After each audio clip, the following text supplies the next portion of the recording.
na bitawan ng bola sa ere.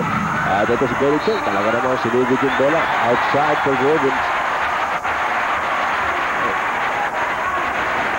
Advantage naman ni Benny, the toughest player out there. With Paras having to guard Aquino on the outside. Kung laban sa Marok, medyo is the toughest player out there. Ito yan.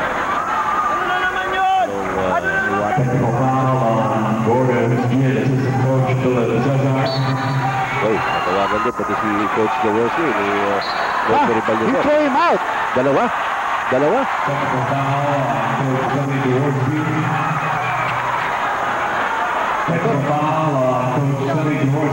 He threw him out, huh? Ayun, dalawang technical foul. So, out of the Bale, play tatlo court. yun, ha? Tatlo yun. Oo. Medyo na-excited yung bagong referee. You know, very seldom have you seen that happen in the PBA. Na ginawa na isang referee yan, you know, nasama siya sa emotion niya eh. Alam po rin nyo, yan ang rule dito sa PBA. Pag dalawang technical ka, you will have to step out of the playing court.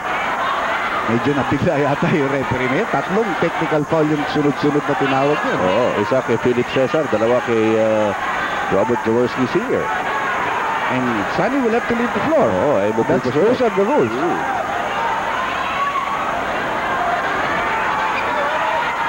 Those are the rules. Sabi niya, player ako. No, as a player and as a coach, it's just one rule.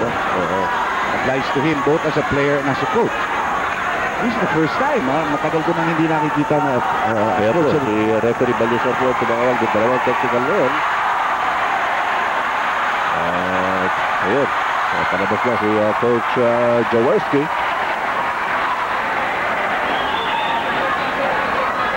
So, Rino Salazar will have to take over. Yung mga tao dito para natulala, na-shock. Yes. Sino ba itong referee na tumawag na ganito?